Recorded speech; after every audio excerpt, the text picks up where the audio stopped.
You already experience trance states regularly throughout your day, such as when you daydream or drift in thought, for example. These are simply a natural way for the mind to rest. Meanwhile, your subconscious mind will attempt to organize itself, clearing out the ideas and thoughts that are no longer beneficial for you, and holding on to the images and impressions that you need to keep yourself moving forward in your natural path of progression. Listen to this recording daily for optimum success. If you have limited time, then listen every second day.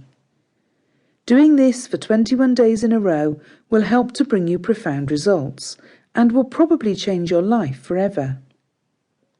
Please, never listen to this while you are handling machinery or driving a vehicle. Refrain from listening while under the influence of drugs, medications or alcohol. And if you happen to suffer from epilepsy or a psychiatric condition, please consult your physician before proceeding.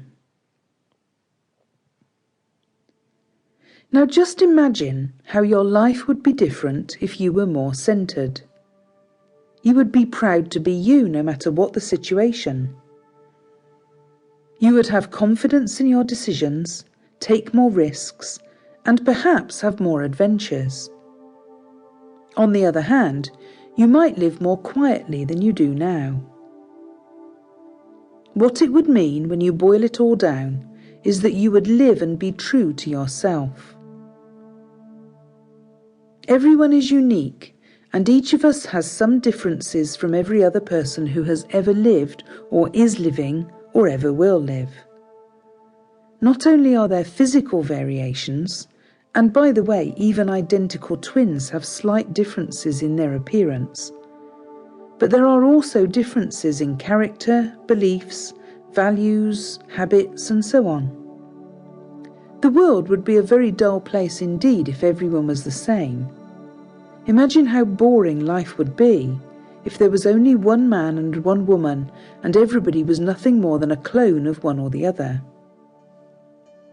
If nobody's perfect, it implies that someone somewhere has worked out a blueprint for how every person should behave, act, think and feel.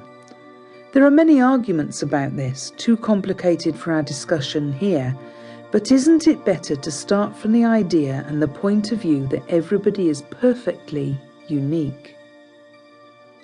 If you go to a forest and look at the trees, can you say that one tree is better than another? Is an oak better than a pine tree?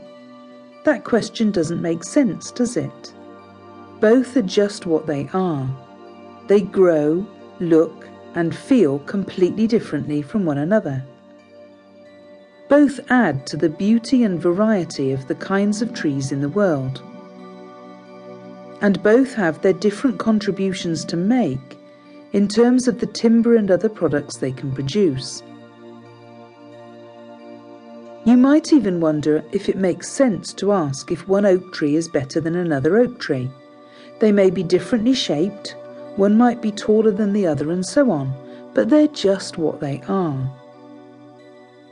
Turn your thoughts for a moment to the world of animals. Cats, for example, are supremely confident in their right to be just as they are.